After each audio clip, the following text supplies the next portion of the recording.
In our book, Pressing Israel, Media Bias Exposed from A to Z, which is also on this website, Facts of Israel,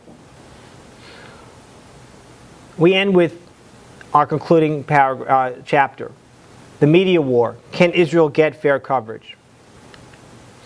Well, let me start first with a little story. An Israeli in Paris saw a pit bull attacking a toddler. He killed the pit bull and saved the child's life. Reporters swarmed the fellow. Tell us, what's your name? All Paris will love you. Tomorrow's headline will be, quote, hero saves girl from vicious dog. The guy says, well, but I'm not from Paris. So the reporter says, well, that's okay. Then the whole of France will love you, and tomorrow's headline will read, hero saves girl from vicious dog. The guy says, but I'm not from France either. The reporter says, all right, all of Europe will love you. Tomorrow's headlines will shout, hero saves girl from vicious dog. The man says, I'm not from Europe either. So where are you, says the reporter. Well, I'm from Israel, he says. Okay, then, the headline's going to read, Israeli kills girl's dog.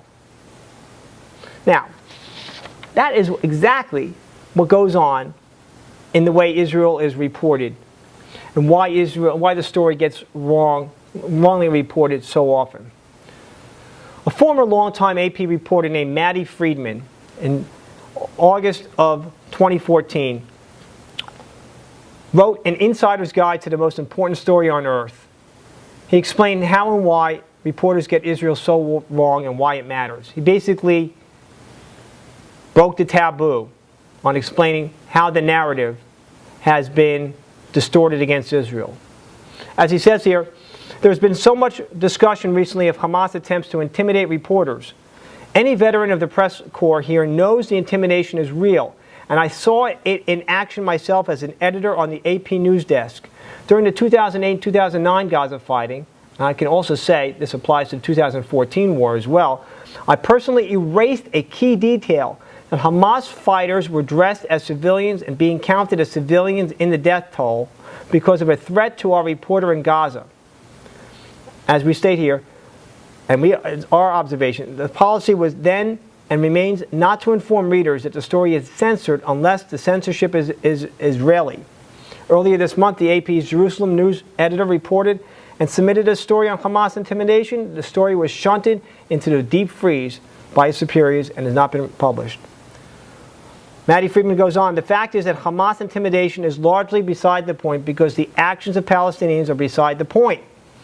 Most reporters in Gaza believe their job is to document violence directed by Israel at Palestinian civilians.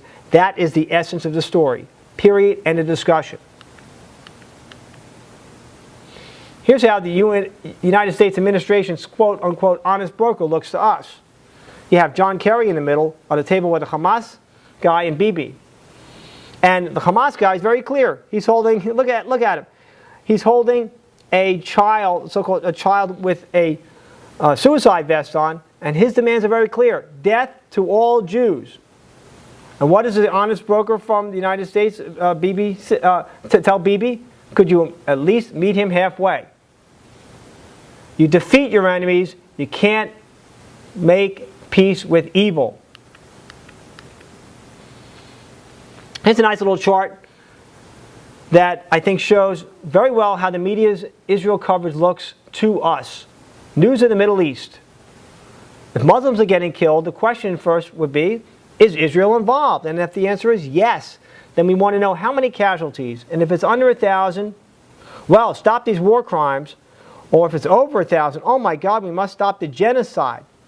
But if the answer is Israel involved in Muslims getting killed? If the answer is no, and the question is how many casualties, if it's under 100,000, well, lots of laughs, who cares, it shouldn't even be on the news. Oh, that's too bad if it's over 100,000. That's what we expect from Muslims. They're violent people, violent religion, they're killing themselves. We hold them to a lower standard. Seems that's how the media does report things, doesn't it? When you read an article, and we just have an example of a New York Times article, to understand the bias, you have to be very clear and dissect what is going on, because many times the bias is subtle and the narrative makes it seem like it makes sense, but they're missing a lot of key details, and they're putting Israel in that, with those omissions and commissions, they're putting Israel in a bad light. And here's just an example of a media jumble, as we'll call it, to uncover the way Israel is portrayed in very poor terms. Now, there's an organization called CAMRA, which is based in Boston, Committee of Accurate Middle East Reporting, and they put out what they call the top 10 media mangles. And they have a very good website, and they go in detail, and at the end of the year, they come up with the top 10. I have an example here of 2012, and we've mentioned in another video that we just did that CBS is reporting on 60 Minutes with the late Bob Simon indicted Israel for the suffering of Christians and downplayed Muslim hostility and portrayed Israel as the oppressor. But look at this. Washington Post coverage, Haaretz, of the apartheid. Media misconstrues facts on the building of an Israeli area in the so-called West Bank that would not bisect the West Bank. The Guardian in the United Kingdom, very poor coverage. Spanish newspapers, NPR, these are very bad coverage of Israel. And it goes on and on. Here's 2013, the New York Times and CBS and CNN and Haaretz, and UK and PBS, BBC. You could look at all these here. 2014, the hate indoctrination, the Gaza war distortions, parroting of Hamas's inflated civilian casualty coverage. Yahoo News, again, even Jon Stewart on The Daily Show, CNN, NPR, backsliding into old habits here. 2015, the list goes on and on. It keeps going. So what are some of the causes of anti-Israel media bias? Let's get right down to it. I think we can identify something I like to call underdogma, or empathy for the underdog. Now, Israel has gone from the 1948 homegrown militia fending off the invasion by 5 Arab states' armies to the post-1967 Six-Day War victory, the startup nation, the high-tech army Goliath looming over the slingshot-using Palestinians. That is what the narrative is. The poor, defenseless, victim Palestinians who are not responsible for themselves, but that Israel, this big Goliath of a country who we've discussed in other videos here, the country of 6.2 million Jews, is somehow oppressing millions of Palestinians and millions of Arabs. You have that empathy. Israel and the Jewish people coming from post-Holocaust, when they lost 6 million Jews, were decimated, we were the underdogs, the world had sympathy. But now once the tables have turned according to the media, now Israel's the oppressor, and see, the Jews are just as bad as everybody else. That is one of the causes of anti-Israel media bias. Another one, as Maddie Friedman alluded to, is Palestinian Arab intimidation of the media. Now let's understand this. Israel is a robust democracy. So robust, in fact, that its media seems like a free-for-all. Its own media. Free press, and it's like free-for-all over there in Israel. But it's open, and it's free, and it's democratic. That is not in any way, shape, or form the way the Palestinian Arabs conduct themselves or their government. Their government is not a democracy. It's authoritarian. And it's run by thuggish groups that are corrupt, like the PLO, Fatah, Palestinian Authority. They intimidate the media. It magnifies the obsessive reporting on Israel due to its robust press versus the Arab world, who is state-dominated, closed government-run free press. Not unfree press, I should say. So reporters are not free to roam around Arab countries and report on what's going on. And that includes within Gaza as well. If a reporter wanted to get some information about Arabs, Palestinian Arabs, and goes into the territories, they're going to be accompanied and watched mindfully. And if they take pictures or talk to wrong people, their cameras are going to be confiscated. They are intimidated, and their lives can be intimidated. And that has happened in Gaza. And some of the other causes is that ourselves, we are averting our eyes from imbalanced reporting. And what are some of the criteria for the anti-Semitism versus anti-Zionism? Well, we need to understand that denying Jews their right to self-determination is one of those.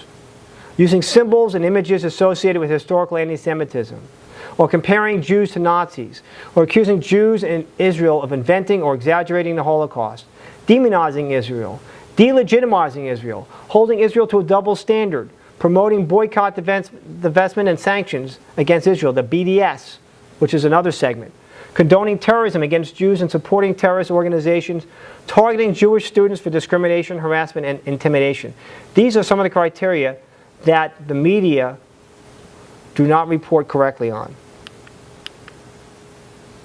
And organization here is an example from Aish.com. They reviewed our book, and they put together 9 ways to bias an article against Israel. The inaccurate headlines, photographs that are inaccurate, putting any pro-Israel facts toward the end of the story, burying them, quoting Arabs without responses from Israelis, singling out Israel to an impossibly high standard, denying Israel the same rights of self-defense possessed by every other country, and unfairly equating Israel's response to terrorism to the acts of terrorism.